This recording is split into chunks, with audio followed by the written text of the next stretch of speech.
सभी साथियों को मेरा नमस्कार। स्वागत है आप सभी का 5 सितंबर के जनसत्ता विश्लेषण में। आइए जानते हैं कौन सी खबरें आज आई हैं हमारे लिए महत्वपूर्ण। प्रथम पृष्ठ पे जो पहली खबर आती है, लघु परमाणु संयंत्र जेट इंजन सौदे व यूक्रेन को साझा मदद पर होगी बात। जैसे कि हम ये भी जानते हैं कि हमारे अमेरिका के राष्ट्रपति जो बाइडेन आएंगे भारत, उनके साथ जो पिछली बैठक हुई थी जिसमें हमारे प्रधानमंत्री जी अमेरिका गए थे, जेट इंजन पे परमाणु संयंत्र लगाने को लेके, भारतीय विद्यार्थियों के लिए शैक्षिक कार्यक्रम, ड्रोन सौदा, इन सब पे बातचीत इकवाबा करेंगे कि भाई को सोचा, भाई कुछ प्लान है आगे का। तब वो बाइडेन साहब कहेंगे हाँ भाई प्लान बन जाएगा।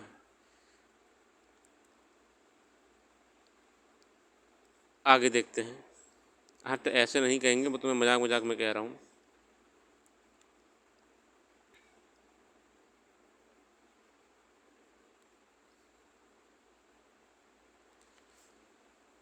तैयारी को लेके जो भी खबरें हैं G20 की, वो किसी काम की नहीं है, ये तो आती रहेंगी। कृत्रिम मेधा से बड़े बदलावों की आहट। हमारी डिजिटल उपस्थिति से मिले डेटा दरअसल शोधों के विकास और सहायक मशीन लर्निंग में केंद्रीय भूमिका निभा रहे हैं, लेकिन हम इन सब प्रक्रियाओं से पूरी तरह से या तो अनभिज्ञ हैं या इसके लिए कुछ कर पाने में असमर्थ। देश के लगभग 150 करोड़ की आबादी में से एक बड़ी संख्या में लोग किसी न किसी रूप में डिजिटल दुनिया से जुड़े हैं, और यह हर जुड़ाव डिजिटल संसाधन तैयार कर रहा है जिनका मुख्य दोहन निजी कंपनियों द्वारा हो रहा है। पिछले 18 अगस्त को भारत सरकार के संचार, इलेक्ट्रॉनिक्स और सूचना प्रौद्योगिकी मंत्री ने बेंगलुरु में त्रिआयामी यानी 3D प्रिंटिंग को लेकर बातचीत करी हुई थी। डिजिटल क्रांति के दौर में यह प्रयोग निश्चित रूप से खुशी का विषय है। आ जाते हैं। ढांचागत विकास के साथ ही ये प्रौद्योगिकी लघु और कुटीर उद्योग को नया रूप दे सकती है, जो हमारी 3D प्रिंटिंग और AI टेक्नोलॉजी की जो है, खासकर 3D प्रिंटिंग है। अगर 3D प्रिंटिंग को हम और अच्छा डेवलपमेंट कर देते हैं ना इस इंडस्ट्री को, तो उससे क्या होगा ना, जो लघु उद्योग है हमारा, मीडियम प्रोडक्शन स्केल पे जो फैक्ट्रीज चलती हैं, तो उन्हें बहुत फ़ायदा मिलेगा। मानव के साथ जानवरों की हड्डी वाले अंग, खिलौने, घर में रखने वाले सजावट के सामान, फर्नीचर, बर्तन आदि बनाने के लिए ऐसे उपकरणों की संख्या तेज़ी से बढ़ेगी और पारंपरिक मशीनें धीरे धीरे पीछे छूटती जाएंगी और डिजिटल प्रौद्योगिकी की भूमिका बढ़ती जाएगी। उत्पादों की डिज़ाइन और स्वरूप में विविधता और आकर्षण और अधिक बढ़ेगा। उद्योगों की एक ही सांचे से बड़े पैमाने पर उत्पादन की प्रवृत्ति पर नए सिरे से विचार करने के लिए उपभोक्ताओं का दबाव बढ़ेगा।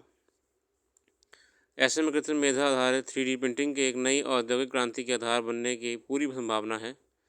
उनका टाट की प्रौद्योगिकी और नवाचार रिपोर्ट 23 में कहा गया है कि 3D प्रिंटिंग का बाजार तेज़ी से बढ़ रहा है।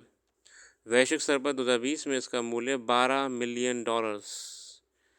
ये देखिए, ये रिपोर्ट है ना, PCS में काम आती हैं। उनका टाट कौन सी रिपोर्ट जारी करती है?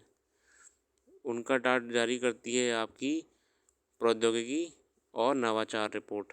ठीक है, बहुत ज़रूरी है, ये बिल्कुल ध्यान रखना। इनके इस रिपोर्ट के अनुसार क्या कहा था, $12 मिलियन के इसमें जो है $12 मिलियन, $12 मिलियन था, जो 23 तक बढ़कर $51 बिलियन होने की उम्मीद है। साथ ही ये उद्योग कुल मिलाकर 3 से 5 मिलियन नई कौशल नौकरियां पैदा करेगा। इस क्रम में सहायक नौकरियों की भी मांग तेज़ी से बढ़ रही है, क्योंकि उद्योग को इंजीनियर, सॉफ्टवेयर विकासकर्ता, सामग्री वैज्ञानिकों के साथ बिक्री, विपणन और अन्य विशेषज्ञों की आवश्यकता पड़ेगी। कृत्रिम मेधा एक माध्यम है, इसका उपयोग समाज और व्यक्ति के कमोबेश सभी पहलू में हो सकता है। उदाहरण के लिए, विगत कई वर्ष से गणतंत्र दिवस के सार्वजनिक समारोह में CCTV कैमरों के माध्यम से आतंकवादियों को खोजने का प्रयोग कृत्रिम मेधा के भरोसे से ही चल रहा है, जो चेहरे पहचान कर पूर्व चिन्हित आतंकवादी या अपराधी को सार्वजनिक स्थिति और सक्रियता से पुलिस नियंत्रण कक्ष में सुरक्षाकर्मियों को आगाह कर सकते हैं। ये ना, ये जितना भी आप देखते हैं ना, ये 26 जनवरी या जितनी भी आपके समय में VVIP बिल्डिंग्स हैं, पार्लियामेंट हो गया, ठीक है, या फिर जो भी आपकी इस समय टॉप गवर्नमेंट इस्टेब्लिशमेंट्स हैं, इवन जो पार्लियामेंट की इस समय, सॉरी पार्लियामेंट कह रहा हूँ, इवन जो परेड वगैरह हुई थी आपकी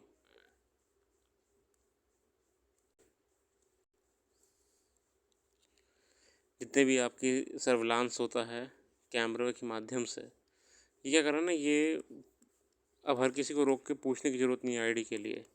ये जो कैमरेज़ आपके होते हैं, ये कैमरेज़ ऐसे ही देख लेते हैं।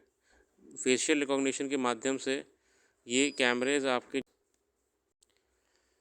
फेशियल रिकॉग्निशन के माध्यम से बायो आपका जो होगा ना, पूरा चेहरा को रीड कर लेगा, डेटाबेस में सर्च कर लेगा, जो डेटाबेस होता है, और उसमें सब बता देगा आप कौन हो, क्या हो।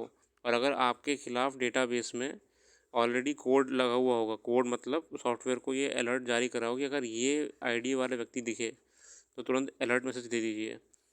तुरंत जो यहाँ पे आपकी टीम बैठी होगी ना अंदर कंट्रोल रूम में, वो अलर्ट हो जाएगी, अरे भाई ये व्यक्ति इसके खिलाफ हमने एक नोटिस जारी करा हुआ था, या फिर जिसके खिलाफ हमने अलर्ट कोड लगाया हुआ था, वो व्यक्ति यहाँ देखा गया है। ठीक है, ये चाइना वगैरह में ना पिछले ये 10 साल पुरानी टेक्निक है ये। चाइना चाइना वगैरह में ये आपके 10 साल से काम चल रहा है।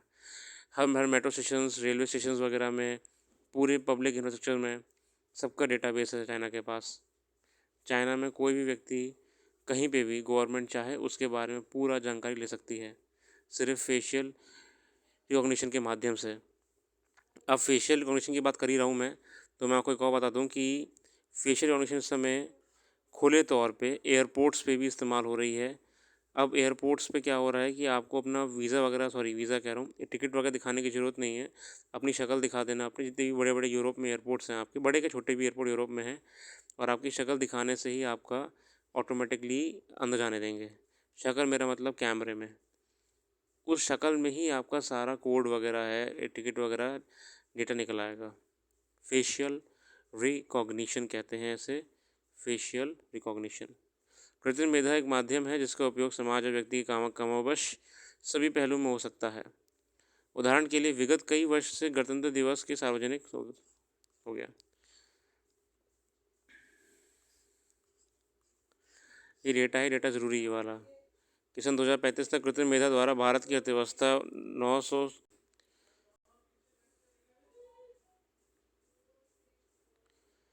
इसके वर्तमान वैश्विक बाजार 20 की तुलना में 21 में निजी निवेश 3% बढ़कर $96.5 बिलियन हो गया था। ये डेटा है, सब डेटा बहुत ज़रूरी है। हालांकि भारतीय संदर्भों में से इसे सतर्क होने की भी आवश्यकता है, क्योंकि इन स्थितियों में कुशल कामगारों की ज़रूरत भी तो बनी रहेगी, लेकिन अकुशल कामगारों के रोज़गार का संघर्ष और बढ़ेगा। देखिए, जिन लोगों को टेक्निकल नॉलेज होगी वो तो भैया नौकरी ले लेंगे, मगर जिन पे टेक्निकल नॉलेज नहीं होगी उनकी नौकरी चली जाएगी, क्योंकि आधा काम तो कृत्रिम मेधा कर देगी। इतने आर्टिकल में था, डेटा बहुत अच्छे से दे रखा है। अगर आपको कृत्रिम मेधा को लेके निबंध लिखने को आ गया तो इससे बढ़िया निबंध भाई कोई लिखना मुश्किल है। भागीदारी का पाठ ये आप अध्ययन कर लीजिएगा। मैं अभी इस पर छोटा सा एक टिप्पणी नहीं, सॉरी, अपने आप पढ़ाता हूँ। शिक्षक का काम विद्यार्थी को सिर्फ पाठ्यक्रम पढ़ाना ही नहीं, बल्कि उनको शारीरिक, मानसिक और आध्यात्मिक विकास के लिए प्रेरित करना भी है। सच बात है। इस अहम भूमिका के बावजूद पिछले दिनों को कुछ घटनाओं ने अध्यापक की भूमिका पर ही प्रश्न चिन्ह लगाया। किसी स्कूल में बच्चों के खिलाफ खड़ा कर दिया गया, तो किसी बच्चों को समझाने की जगह उसकी पिटाई कर दी गई। हालांकि ये समझना मुश्किल है कि शिक्षा और मनोविज्ञान की प्राथमिक शर्त के रूप में कुछ शिक्षक ये क्यों नहीं समझ पाते कि बच्चे के खिलाफ किसी भी तरह का आक्रामक बर्ताव या हिंसा उस पर बेहद नकारात्मक असर डालेगा। लेकिन इससे भी आगे बढ़कर जब शिक्षा के क्षेत्र में धर्म और जाति के नाम पर शिक्षकों के द्वारा विद्यार्थियों को जांचा और परखा जाएगा, तो समझा जा सकता है कि समाज में कैसे पढ़ी लिखी युवा पीढ़ी तैयार होगी। ये भी वर्तमान में युवा पीढ़ी के मन में सोशल मीडिया से लेकर कई अनेक मंचों के जरिए आक्रामकता, हिंसा और नफरत के बीज बोए जा रहे हैं, जिनसे बनने वाले पौधे किसी भी हाल में खुशहाल समाज की नींव नहीं रख सकता। छोटी छोटी बातों पर युवाओं के अलग अलग गुट बन जाते हैं। उनके बीच मनमुटाव का रूप कई बार हिंसा को शक्ल ले लेता है। किसी भी राय प्रभावित करने वाले समूह के बहकावे में आकर तर्कहीन विचार का अनुसरण करना आम हो गया है। लेकिन अगर अध्यापक की भूमिका ही तर्क संगत न हो तो समाज किससे आशा करेगा। सबसे महत्वपूर्ण बात यह है कि सोशल मीडिया के अधिक प्रसार से पहले बच्चे अपनी माँ के बाद शिक्षक से ही ज्ञान प्राप्त करते थे। सूचना की अधिकता के कारण आज विद्यार्थियों के मन में बढ़ती शंका ने ही कई समस्याओं को जन्म दे दिया है। इस बिंदु को ध्यान में रखते हुए शिक्षकों के किताबी ज्ञान के साथ साथ तर्कसंगत शिक्षण की ओर भी ध्यान देना पड़ेगा। अध्यापकों को ये समझना पड़ेगा कि आज वह उस युवा पीढ़ी को शिक्षित कर रहे हैं जो तकनीक के माध्यम से सोचती, समझती और संचालित होती है। शिक्षा के क्षेत्र में प्रेरणा और रुचि का सिद्धांत बहुत कारगर है, क्योंकि वर्तमान में विभिन्न क्रियाकलापों से बच्चों और उनके माता पिता पर गैर ज़रूरी बोझ डाला जा रहा है। शिक्षकों को चाहिए कि विद्यार्थियों की व्यक्तिगत विभिन्नताओं की जानकारी से लेकर शिक्षण कार्य करें, उन्हें सिखाने समझाने के नए तरीके निकालें ताकि शिक्षा में कम होती रुचि वाले बच्चों की भागीदारी को बढ़ाया जा सके। हर एक बच्चे की ग्रह क्षमता और प्रकार अलग अलग हो सकते हैं। उन्हें समझने की तरीके की खोज करना शिक्षक का ही दायित्व है। ये बहाना कमज़ोर है कि बच्चे ने कई पाठ याद नहीं किया तो उसके लिए वह बच्चे ही जिम्मेदार है, इसमें शिक्षक की कमजोरी भी झलकती है। अच्छा लेख है। इस लेख में जो हमने मुख्य बिंदु देखे साथियों, कि पहली बात आजकल जो खबरें आ रही हैं कि जो हमारी मुजफ्फरनगर में घटना हुई थी जिसमें टीचर ने दूसरे बच्चों से कह के बच्चे को थप्पड़ लगवाए थे। इसके अलावा हमने खबरें सुनी थी जिसमें बच्चे कोटा में सुसाइड कर रहे हैं। इसके अलावा हम खबरें आए दिन सुनते हैं कि बच्चों के नंबर कम आते हैं तो बच्चों को फेलियर घोषित कर दिया जा रहा है। टीचर्स भी ध्यान नहीं देते हैं इतना। एक टीचर को ना जिम्मेदारी होती है पेरेंट्स के बाद में कि सिर्फ शिक्षा का ही नहीं, ओवरऑल डेवलपमेंट कि जीवन जीने से लेकर तमाम एस्पेक्ट्स को सिखाए ताकि आने वाले जीवन की परिस्थितियों में वो छात्र एक अच्छा व्यक्ति बन के खड़ा रहे। आगे चलते हैं। पहली बार इजराइल अमरीकी रिश्तों में तनाव। अमरीका और इसराइल के रिश्तों में इस वक्त ज़बरदस्त तनाव है। हालात ये हैं कि चुके हैं कि इजरायली प्रधानमंत्री बेंजामिन नेतन्याहू ने अपने तमाम कैबिनेट मंत्री को साफ आदेश दिया है कि बिना उनकी इजाज़त अमरीका की किसी राजदूत के मंत्री से मुलाकात ना करें। मीडिया रिपोर्ट के मुताबिक दोनों देशों के बीच उस तनाव की वजह 29 मार्च को दिए गए अमरीकी राष्ट्रपति जो बाइडेन का एक बयान बना। ये आपके लिए एकदम महत्वपूर्ण नहीं है, ये आईआर का पार्ट नहीं, ये तो घटनाएं होती रहती हैं, ठीक है। सौरमंडल से बाहर ग्रह पर मिला कार्बन डाइऑक्साइड। अमेरिकी अंतरिक्ष एजेंसी नेशनल नासा ने पहली बार सौरमंडल के बाहर किसी ग्रह के वातावरण में कार्बन डाइऑक्साइड की मौजूदगी का स्पष्ट सबूत मिला है। नासा के मुताबिक गैस के विशालकाय ग्रह का 700 प्रकाश वर्ष दूर सूर्य जैसे तारे की परिक्रमा करने से ग्रह की संरचना और गठन में महत्वपूर्ण जानकारी मिलती है। नासा ने कहा है कि जेम्स वेब टेलीस्कोप, कौन सा टेलीस्कोप है? James Webb telescope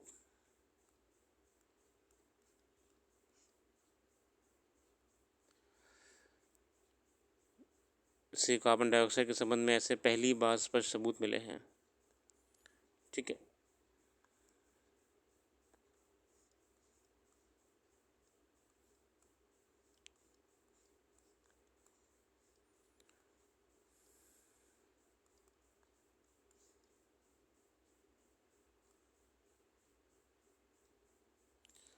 Thurman Shanmugaratnam Singapore के नए राष्ट्रपति चुने गए हैं। भारतवंशी थर्मन मतदान के जरिए सिंगापुर के राष्ट्रपति पद तक पहुंचने वाले पहले भारतीय बन गए हैं। वहीं सिंगापुर में भारतीय मूल के वह तीसरे राष्ट्रपति हैं। 1981 में संसद में चुने गए देवेन नायर राष्ट्रपति बने थे। SR नाथन 1999 से 11 साल तक राष्ट्रपति रहे और 1991 के बाद से आम लोग के मतदान से राष्ट्रपति चुनते हैं।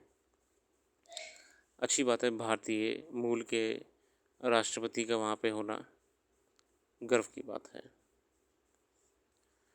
ये ब्रिक्स को लेके आपका दक्षिण अफ्रीका के जोहान्सबर्ग में ब्रिक्स सम्मेलन के व्यावसायिक फोरम को संबोधित करते हुए प्रधानमंत्री नरेंद्र मोदी ने विशिष्ट भाषा में चीन को खिल्ली उड़ाते हुए विश्वसनीय, टिकाऊ और सर्वसमावेशी आपूर्ति श्रृंखलाओं की अपरिहार्यता को रेखांकित किया और चीन पर अति निर्भरता के प्रति विश्व की बढ़ती चिंताओं को अभिव्यक्ति दी। वह यहीं पर नहीं रुके। चीन का नाम लिए बिना ये जता दिया कि जहाँ तक वैश्विक दक्षिण ग्लोबल साउथ की आपूर्ति श्रृंखला के रूप में स्थापित करना होने व विश्व संहिता की अर्जित करने की बात है, भारत अपने हिमालयी पड़ोसी से 21 होने की स्थिति में आ चुका है। देखिए, ग्लोबल सप्लाई चेन की बात करें तो भारत ने भी अच्छा एक एक रेपुटेशन बना लिया मार्केट में ट्रेडिंग को लेके और हर चीज़ को लेके। दो अहम कारण: चीनी सरकार जनगणना के अनुसार पिछले कई दशकों से चीन का सर्वोच्च लाभदायक घटक कामकाजी उम्र के मजदूरों को उसकी कभी न खत्म होने वाली आपूर्ति 10 में लगभग 1 अरब तक पहुंच गई थी। 2020 की जनगणना से पता चला है कि 70 के दशक में आर्थिक उदारीकरण के बाद पहली बार चीन के कामकाजी आयु वर्ग में 3 करोड़ से अधिक की कमी आई है, जो वर्कफोर्स वहाँ का है।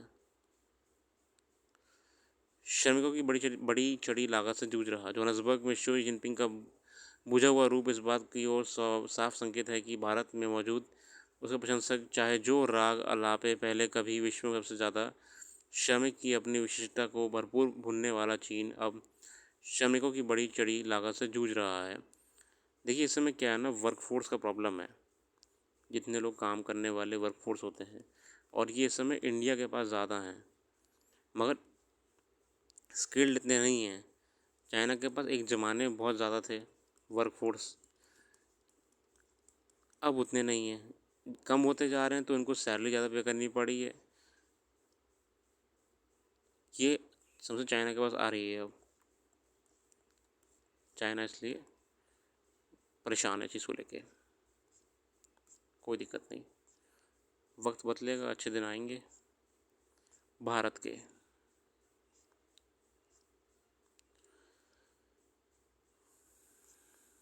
जो खबरें महत्वपूर्ण होती हैं सिर्फ उन्हें करना चाहिए, बाकी अन्य खबरों पर आप बिल्कुल ध्यान मत दीजिए।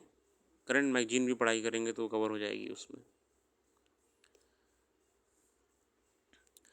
आज के लिए इतने रखते हैं, बाकी अपना कीमती समय देने के लिए बहुत बहुत धन्यवाद। आपका दिन शुभ हो।